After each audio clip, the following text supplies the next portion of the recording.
I like to always tell teachers that Writing Workshop is differentiation at its best because everybody is at a different level and there's no other way to just reach them besides letting them, choose what they're writing about and being able to do their best work.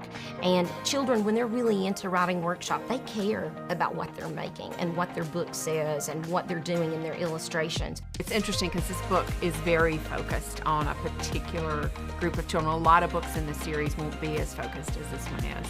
But this is, we wanted to have room and space to answer that one question. How do you get started with very beginning children? The video lets you come into the classroom.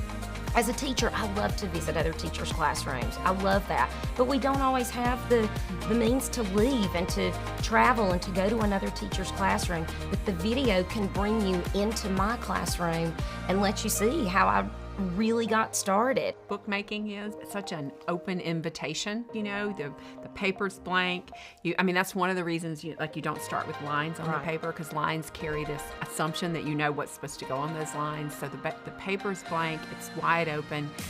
Basically, whatever you can do, this is just a space to do it in. Making books every day helps children become writers. We read books to kids every day, and so when they're learning to write, they make books.